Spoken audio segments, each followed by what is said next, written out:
হত্যাকালে drone দিয়ে নজরদারি, মানবতা বিরোধী অপরাধের অভিযোগে গ্রেপ্তারকৃত সিটিটিসির সাবেক অতিরিক্ত উপকমিশনার এডিসি ইশতিয়াক আহমেদ পুলিশ নামধারী একজন সন্ত্রাসী। কোটা সংস্কার আন্দোলন 2018 চলাকালীন সময়ে শেখ হাসিনাকে কটূক্তির, মিথ্যা এবং হয়রানিমূলক মামলায় গ্রেপ্তারের পর তার দ্বারা আমি নির্মম ও নিষ্ঠুর নির্যাতনের শিকার হয়েছি। 2018 সালের 1 জুলাই আমাকে ডিবি পুলিশ গ্রেপ্তার করে। গ্রেপ্তারের সময় আমি আক্রান্ত হই। এ সময় ডিএমপিতে নিয়ে যাওয়ার পর আমার পা দিয়ে রক্ত ঝরার কারণে আমাকে পুলিশ হাসপাতালে চিকিৎসার জন্য ভর্তি করানো হয়।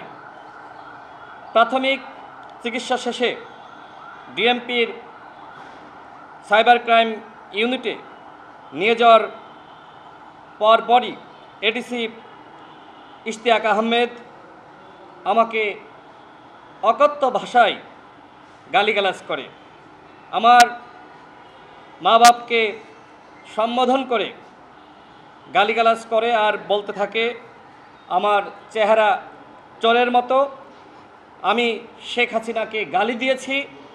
এই বলে সে চেয়ার থেকে উঠে এসে তার পায়ে থাকা বুট জুতা দিয়ে আমার অন্ডকোষে লাথি মারে।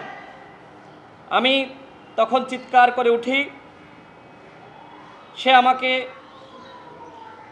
চট থাপ্পড়, লাথি ঘুষি মারতেই থাকে।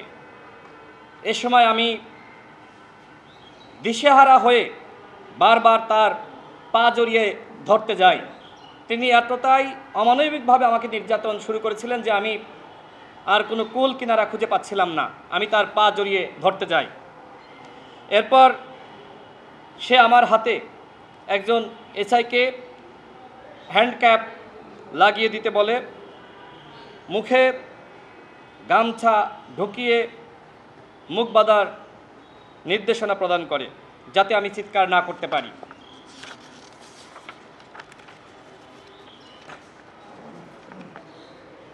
এরপর আমার হাত ও মুখ বেঁধে ফ্লোরে ফেলিয়ে পুলিশের যে মোটা লাঠি, সেই লাঠি দিয়ে নির্যাতন শুরু করে। এ সময় আমার আঙ্গুল ফেটে ফ্লোরে রক্ত পড়ে এবং আমার পুরো শরীর থেতলে যায়। আমি কয়েকবার সেন্সলেস হয়ে পড়ি। আমি তখন আর কিছুই বুঝতে পারছিলাম না। আমার স্বাভাবিক সেন্স সে সময় কাজ করছিল না। আমার মনে হচ্ছিল আমি মারা যাচ্ছি। এডিসি ইশতিয়াক আহমেদ আমার মতো অসংখ্য মানুষকে নির্যাতন করেছে।